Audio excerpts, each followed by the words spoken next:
So when you look at the whole universe and sort of behind the scenes, Bitcoin, this is a 2021 diagram, but you can see all these new blockchains. And on top of these blockchains, each one is faster and faster and faster. So ETH had the head start, and they were the first one that said, everybody can build on top of us, but there are these huge gas fees. So they had a little fork off to Polygon, but a lot of the ETH founders started all these other blockchains, and they're so much faster. There's no gas fees. So they're just trying to get established. And then it's a big horse race, which you can see, I try to describe it here in terms of transaction time. I think everybody here understands the idea that the transaction time is related to the cost, and that prior to ETH2, the gas fees that you would pay, the buyer would pay, because ETH went, buyer paid gas fees, could be like $70 to $100, and that really cuts into the cost. If you want to sell a $10 NFT, you really can't. When I sell a $100 one, they're gonna have to pay 170, or possibly, because it fluctuates. So it's a really difficult. So people are like, unless you have something that is a really, like the DeLorean, they don't care. But if you're trying to sell a membership that costs $100, then definitely you're gonna need to go on Polygon or someone that has a lower gas fee based on time to transact, which you will see here. And Ethereum was really late to launch ETH2, which competes with these times.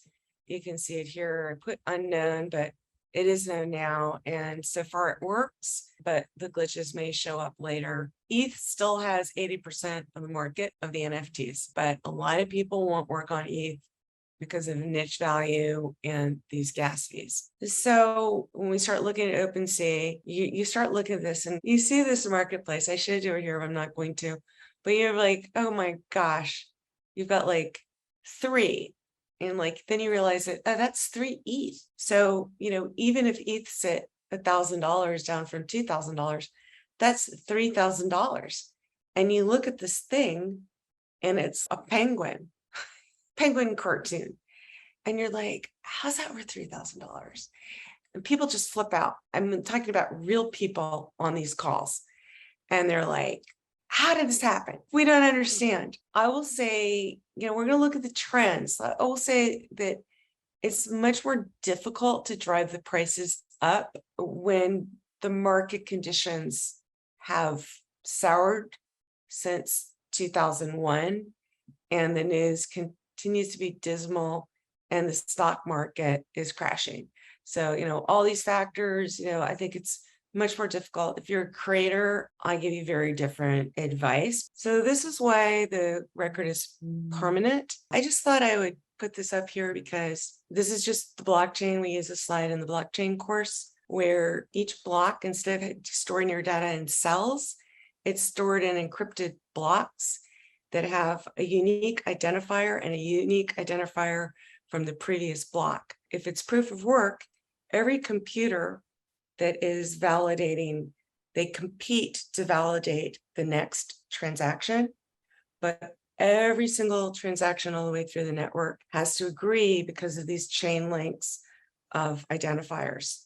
And if anything changes, the chain is broken, they won't be able to validate it. Once it's validated, then it's very fast for everybody else in the network to validate it. But it still takes a really long time because you have these huge servers that have to go through the entire chain. Proof of stake is lighter. The blessing is it's people who are putting their currency, staking their currency onto a blockchain in return for the right to validate that transaction. Because it's much lighter, it's being criticized because the people that already own huge amounts of it are the ones that are getting rewarded. But in reality, there's only a limited number of people who have the capital to operate in either one of these environments.